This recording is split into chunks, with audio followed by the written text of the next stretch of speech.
We were in a madrasa in Nottingham, in Flintham, in Newark. This was in the 90s.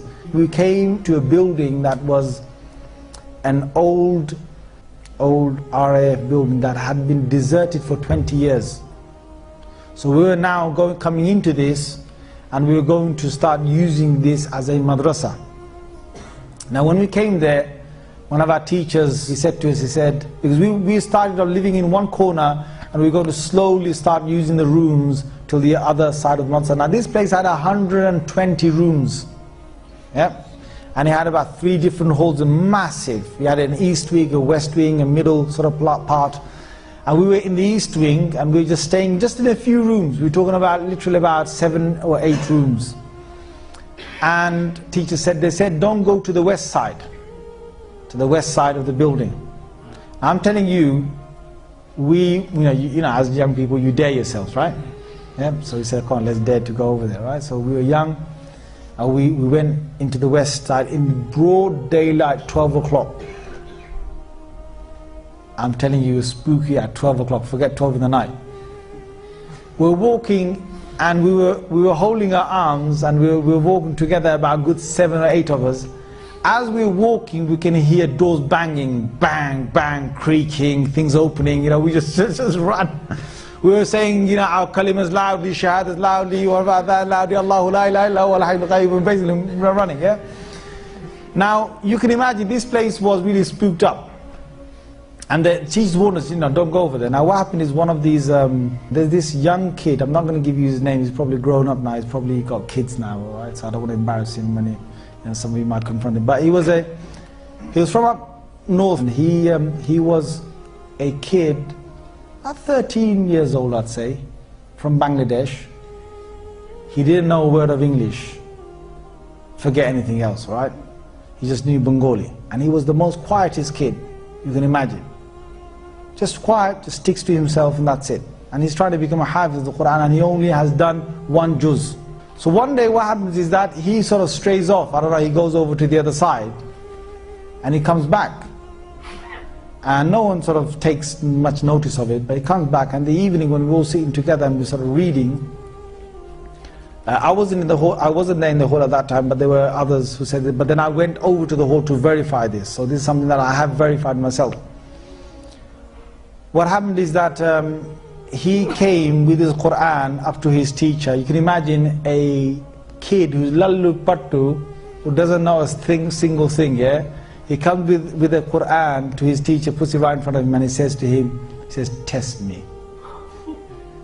And he doesn't say in English, he says it in Arabic.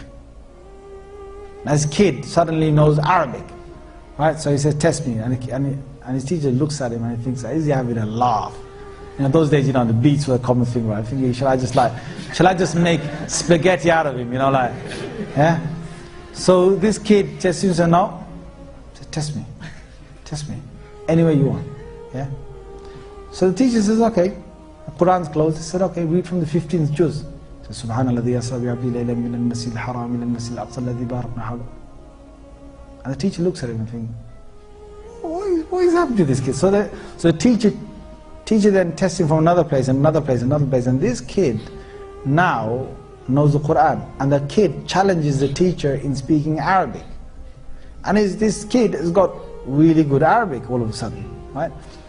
And then, you know, when we heard this, we came over, and I specifically went, you know, met him, and I started talking, and he started talking Arabic.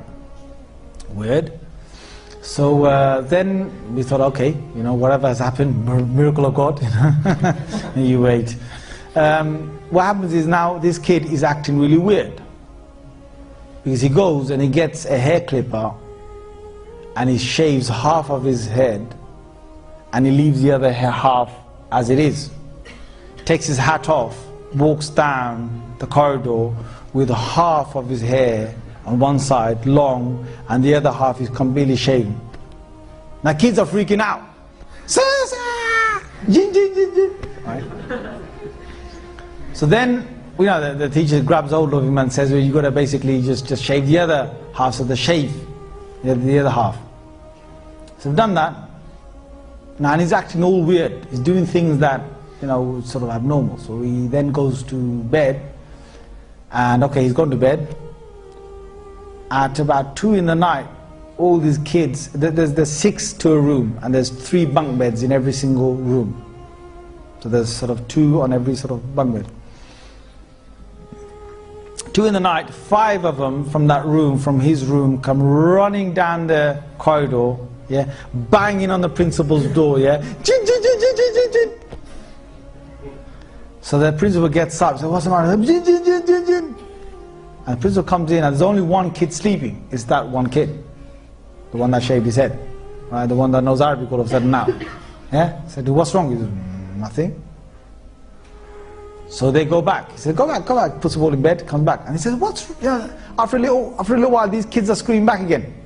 Down the corridor, knocking on his door, jinn, jinn, jinn. So he said, "What is it that's happening?" They go, "When we go into our bed places," yep.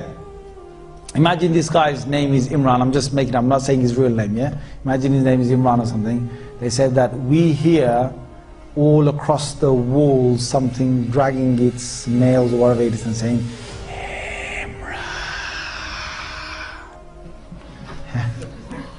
so basically they just obviously leapt out of their beds, yeah, came straight to the principal. Now this went on all night. Yeah. Him taking them to their beds, then basically coming back. So then the morning came, and the main sort of teacher, Mullah Fadl Rahim Sahib, he called him over, and I was there serving breakfast. Now what's common is in exorcism is that you would recite something, and when you recite it, you're able to, when you recite something, some part of the Quran, then the jinn gets affected because they can't stand the Quran, and then they will actually leave, or they will beg to leave. In this case, this jinn was a believing jinn, and this jinn was a hafiz of the Quran, and this jinn knew Arabic. So when the teacher was reciting something on, and trying to recite something to blow on it, the jinn inside this human being was reciting the adverse ayah to break the effect of that. It was not any common jinn that was in here, and I'm sitting there watching this. So the shaykh is reciting, and this jinn is undoing whatever recitation he's doing. And it was, the shaykh saying, إِنَّ الَّذِينَ فَتَنُوا الْمُؤْمِنَ وَالْمُسْلِمَانَ لَمْ يَتُوبُوا فَلَهُمْ عَذَابُ جَهَنَّمَ وَلَهُمْ عَذَابُ الْحَرِيقِ. And this other jinn from inside will recite something else. So it's undoing whatever the shaykh was saying. So after a while, when the students sort of left the room, I asked the shaykh confirmed that this is what he's doing.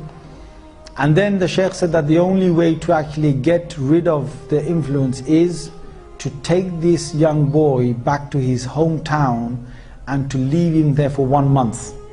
He said the reason why this has happened, and these guys, I'm saying this, that you won't believe in this unless you deal with this. There are certain things that you will not believe in unless you deal with it. So if you've got unbelief in anything I'm saying to you that I'm making Allah witness, whatever I saw, I'm just telling you. You just need to start witnessing some of this yourself, and you start believing in it. So the shaykh himself was able to witness some jinns. And he witnessed a whole group and a family of jinns that had traveled from outside and stayed in that west wing for a month. And he had this feeling that they were there only for 1 month. So he said, if this young boy goes to his hometown, then whatever jinn is, he said there's a young jinn inside him who's a hafiz of the Quran. And if he stays in his hometown, the boy stays in his hometown, then the jinn will automatically leave because his family are leaving this west wing after a month. So we took him home, and as we were taking him, my God, I was sitting next to him on his left hand side in a car. He was right in the middle. He wanted to, he was going to open the door when we were going 70 miles an hour. He reached to open the back door, the car door. And the teacher stopped him, and the teacher gave him a good shouting. And then he basically stayed there until we got to the place. We left him in his home for 1 month. After 1 month he came back, and he was the same docile kid you knew. Looked down while he walked. Never knew a word of English or Arabic, and only knew 1 juz of the Quran. قل أوحي إلي أنه استمع نفر من الجن فقالوا إنا سمعنا قرآنا عجبا يهدي إلى الرشد فآمنا به ولن نشرك بربنا أحدا.